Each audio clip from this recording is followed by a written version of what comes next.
I thought I'd take an opportunity to talk about 3 games that I'm currently playing. The first game is Clair Obscur Expedition 33. Now, this game is about an expedition that, in this case, 33, that is going out and trying to defeat a paintress who scrawls a number onto a giant tree in the background. And everyone who is at the age of the number that she scrawls just evaporates in ash and flower petals. So they just cease to exist. An interesting premise, and I'm all about it. And then along the way, you come across journals of other expeditions. So in this case, there have been 67 expeditions prior to the one that I'm currently on. And I also presume that everyone in that expedition is under the age of 33. It's a great premise. The game has so much style. The combat is fun, engaging, stylish, very Persona feel to it. And it does seem like that the developers used Persona as an inspirational template for their combat. And they've added a lot to the combat to differentiate itself from Persona 5 and other Personas, I would imagine.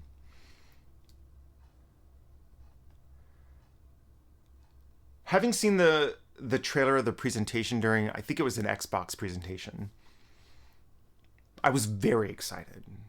The game looked great. Combat looked great. I wanted to play it. And then I heard that it had a dodge and parry mechanic, and my heart sank. I hate dodging and parrying.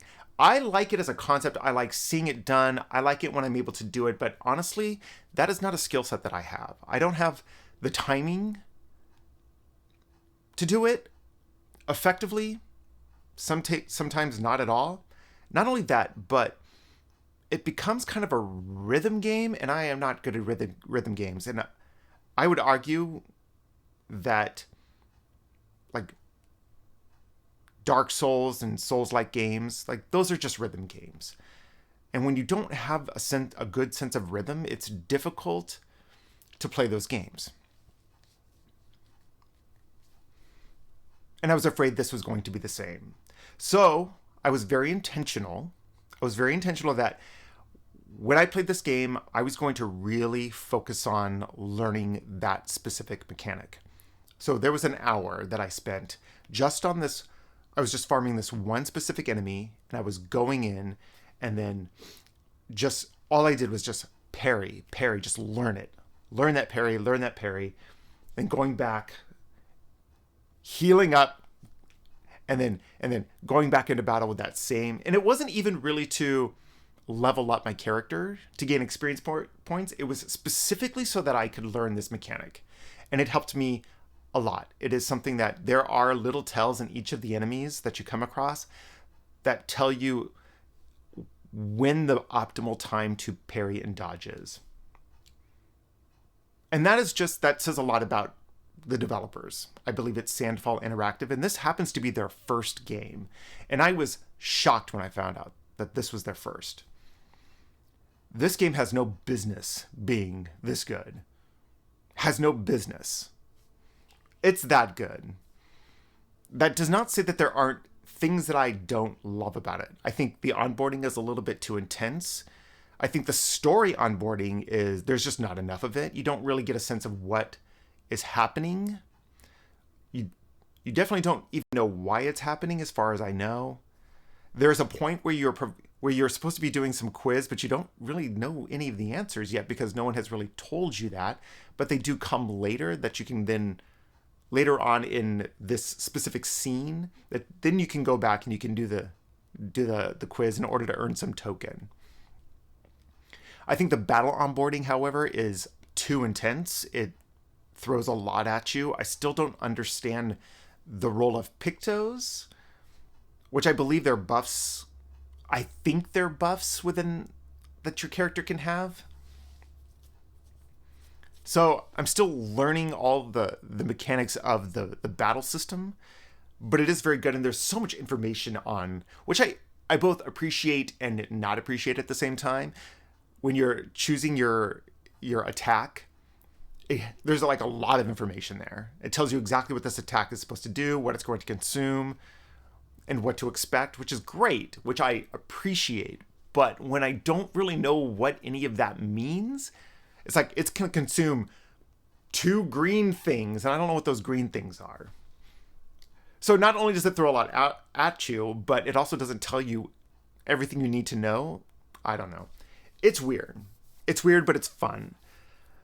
This game is very French, which I think is amazing. It does not shy away from it. It like leans into it really hard, and I love it. There's like mime mini bosses, which are very difficult but satisfying once you've beaten them. The environments are detailed and beautiful and diverse. There's like this overworld map area that connects all these other areas, like all the, I guess, third person areas. I don't know. It's very, but this overall, this map area is very tilt shift. So you feel really small, and you're just kind of like running through this like little diorama style thing, which is really cool to get you to kind of the more immersive areas. It's all very cool, very fun. There are some performance problems. I did come across a section in which I was farming this one enemy because I was just trying to get its timing down, and it's an enemy that I think I'm going to have to deal with in the future. So I wanted to make sure that I was on point. I wanted to make sure that I could just take this enemy down without taking any damage. And so every time I would run into this open area, the frame rate would just be like boom, boom, boom. It was just like 15 frames a second, maybe even less. It was so bad. And then the interesting thing is that once you do your first strike, so you go up, you try and run up to an enemy and you strike first, and then it takes you to the battle. But as soon as you hit that like first strike against the enemy, then it immediately stops the stuttering and gets you back into a good frame rate. One thing that annoys me is because this game is so French, it annoys me, and this is a Jason problem. This is a me problem. When I'm in an environment that is, or in a world that is centered around the French, I find it annoying when everyone speaks the Queen's English. Like, no, you should all be speaking with a French accent. Like that, to me, there's this show called Rain that was on a few years ago that was, I believe, set in Scotland, and everyone spoke with an English accent. I'm like, no, you should all be speaking with a Scottish accent. I'm sorry. That's just how it, like, who does that? So I find that a little bit annoying, but it's something that I can get over. It's fine. I'll get over it. It'll be fine. But overall, Expedition 33, excellent game. It's currently on Game Pass, which is how I'm playing it. I think you can also get it on PC Game Pass as well. Well worth the subscription to Game Pass for 1 month just to play this game. What was that, $20? Yeah. Pay $20, play the game for a month, and then cancel your subscription. The next game I want to talk about is Elder Scrolls 4 Oblivion Remastered. This game was leaked a couple of weeks ago prior to its shadow drop. And I remember I think everyone was saying, or a lot of people were saying, the internet was saying how disappointed they were because, I don't know, the coloring was wrong. The internet being the internet, you know? It's just like babies being babies. Puppies being puppies. The internet being the internet. And I was thinking, whatever, it doesn't really matter. I'm not super interested in Oblivion. I did in 2006. Listen, I haven't got the game. 2006, bought the game. Played it for, I don't know, an hour and stopped. Those were the days. But fantasy was never really something that I gravitated towards. I liked more sci-fi, post-apocalyptic. Fallout was more my jam. And so the game releases. It's on Game Pass. I thought, you know what? I'm just going to download it. I'm going to give it a shot. And yes, it's fun. The game is fun. It's very Bethesda. It's got Bethesda jank still all over it. This game is not a remake, as some people have claimed, or seemingly have claimed. Like, this game is definitely a remaster. It does not feel like they've really gone deep and done any actual... I don't want to say this in a way that seems like it's disparaging the developer, Virtuos, but it doesn't seem like they dug deep into the code. They made some cosmetic changes. They made some different changes to combat, things like that. Quality of life stuff, which the game desperately needed and needed it in order to be at all successful in 2025. But this game is definitely just a remaster. The jank is still there. Getting on and off your horse is still a chore. When you fast travel to a location, your character just kind of like falls into the world. It's kind of bizarre. Frame rates all over the place. You're like NPCs who are you're leading to a specific location are just like falling behind. You're like, what's happening? Do I need to stop? Do I need to stop and like let them catch up? Because if I don't, are they just going to get lost or caught somewhere? Like, there's still all of those things that you have learned to dread and learned to be anxious about back in 2006. It's like those things are still present. Like, I still feel those kinds of anxious moments. The combat, I think I'm playing it on easy because I just don't want to...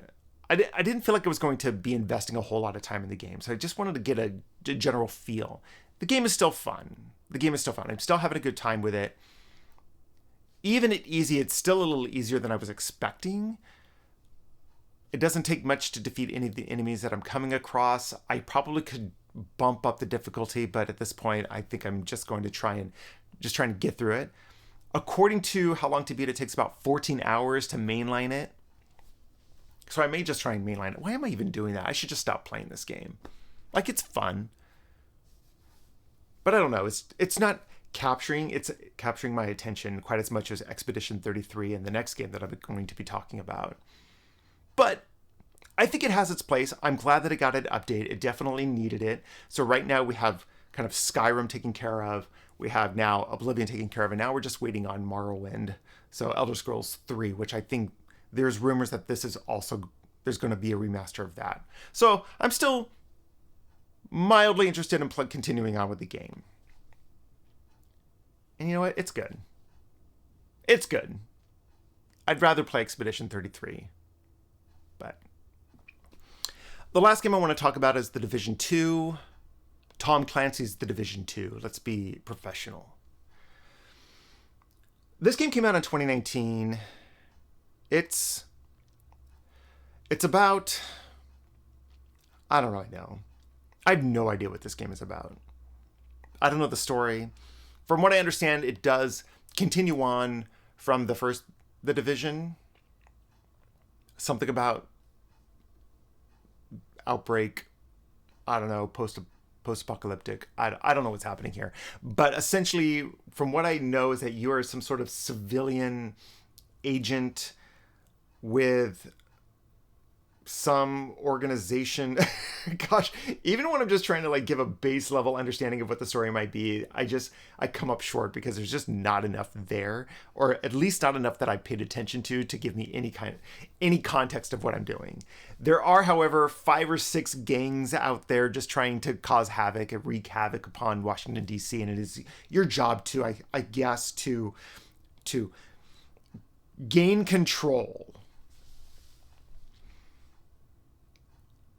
Yeah, there's not a whole lot there. However, the moment-to-moment gameplay, the game loop, is so infectious. There's always something to do, always something to look at, always something to loot, always someone to shoot, always something to collect.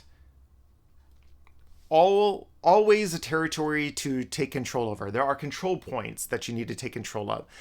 There's civilians walking the streets who are collecting food and supplies. There's like supply runs, both hostile and civilian. Like, there's just the world, even though ironically, even though the world is essentially dead, the world is still very much alive. There's animals, there's like deer, there's dogs, there's squirrels and raccoons just littering the place. It's so fun just to kind of roam around that world, walk the streets, look at the destruction, look at all the trash on the ground, look at all the abandoned vehicles. Look for things to collect. There's like backpacks and luggage. Like there's so much luggage and so many backpacks in this world. I think there are it's an absurd amount of loot in this game. I do wish though there were more clothing options. There's more clothing to collect. I remember when I first played the game in 2019, my primary reason for even engaging in the game was to collect the outfits. And I collected a lot of outfits. And I think the 50 hours that I spent in that game, I think I got to level 28. The 50 hours I spent in that game, that was my motivation. And then the outfits started, the frequency of outfits that I was looting started diminishing. And I think that's what kind of made me not want to play the game anymore. I wasn't getting the loot that I wanted, which was outfits. It wasn't guns, it wasn't armor, it was outfits. Give me a better shirt. You know what I would like? I'd like a t-shirt. And so when I picked it up just recently, I was like, oh, okay, I'll just go and I'll collect all those outfits again. It'll be fun. It'll be nice surprises, just collecting those things again. And unfortunately, my new character, all of the outfits carried over. So they already had access to them, and so I wasn't able to collect them again. And so it's more disappointing when I loot something and there isn't a wearable. Like there isn't a new shirt, there isn't a new pair of pants, there isn't a new pair of shoes or sunglasses or a wacky hat or something.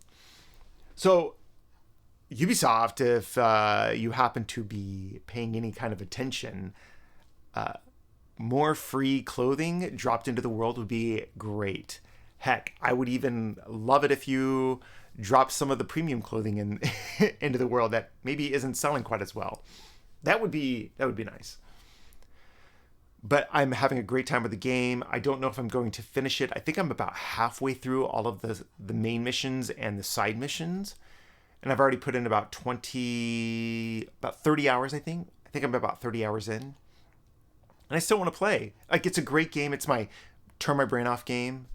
When I don't want to have to pay attention to anything. Like, you have Expedition 33, it requires attention because you want to dodge and parry and all that kind of stuff. So you really want to engage with that game at a deeper level.